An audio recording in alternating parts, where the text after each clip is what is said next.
Salam ko johar tehin kunami sorhai guru prasad turu kal ka ko manaw ke ya to dalabon ona di katege video bon nel lage to kunami chida bon sorhai santar ko ar adivasi ko ona di katege video bon nel lage inya nyutum Gobindo Hasna buru prasad acha na ape kunami pe sorhai kana tis kana pe sorhai kana na no ale kunami do इन जहाँ तीना दिन खुने बढ़ाई थी होगा इना दिन खुना तो ना गे उना मलांग खुना हो आको कुनमी को सोराय गो ना साथे इन जहाँ तीन बढ़ाया का उना जो खुना कुनमी गेले सोराय होगा अच्छा मिटा तो कुरी नेल को बा अमाबस्या को सोराय कना पे कुनमी पे सोराय कना नो दिक तबिन चेद बिन बिना कुनमी तो हराम को मेना कुनमी गे अबो आदिवासी तो सोराय आमनते तो उनका मिटा तो उनको क्षति को सला पालन गासर करते चे उनको तो अमावस्या को सोराय कना तो आले नोडे बुरु प्रसाद ना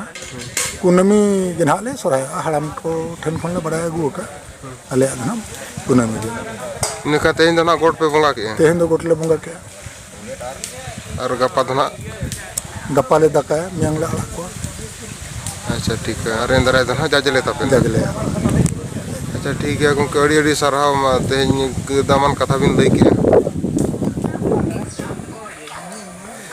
अच्छा ने आपे तेन कुनमी पे सोराय ना अदो सोराय ना गोट पे बंगा के अदो ना गोट दो तीस खना पे सोराय कना अदो तिना शर्मा होइना नोआ गोट बंगा शर्मा पे जो मेन लेखान दो अली जहां तीन खना अली जाना मकना उन करे खना जे नोआ अली नेल tiu लगाती अगु का जे बंग माना गोट बंगा के पे दिन दो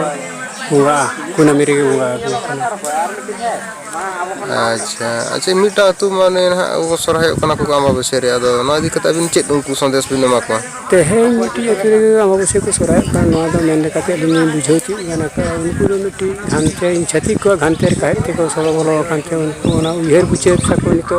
कोबे बावणे कांते उनको अमाबस्या को मनाव गाने अनते अलिया कुछ ना काय सरी कना अदो उनको चेद का को उनको दो अमाबस्या रे को सोराय मा जे ना ना कुनमी रे को सोराय हम उनको संदेश चेद बिन मा को उनको दो तेहे अली नोआ संजली मा को ना तेहे बाबू अब परब दो कुनमी सोराय कना सोराय परब दो ना अमाबस्या सोराय दिलिकु को कना ओना लेकाते तेहे दो बई बई ति नासे नासे ते ओना को बन बगिया मेनते अली नोआ अली संदेश को दिली मरिया कैपेसिटी हो ना बुझा सकते हो चली मेना अदो अली लिन मेना जे बंग अडी गन होड़ लिन आजम को अमाबस्या रे जहां को सोराय को उनको दो बार चांदो रे हंडी को बंगाय अदो सरी गे चे खाली ओना इना ओना दि कता बिन किछु बिन लई nego होय सरी गे ओना तो उनका हुई बंगे बार चांदो रे हंडी को बंगाय सोराय परब मानाव लेकाते दो ओना लेकाते अब नोआ गे लेगे मिटी मेना सोराय बंगा बुरु लगी तो मिट चांदो रे आगे हंडी बंगा गान लेखान तो मिटी जो हापन बंगा को खुशी रस्ते तना रसा पुंजी को तमते कोनेते मुरुई आमेंते अली ठको गान काते नोआ दो अली सुदो अली माना को और माना लगी ते अली हो बार को कथा मेन दिया का बार चांदो रे हंडी बंगा सोराय लो वाई दरकार कोना ताऊ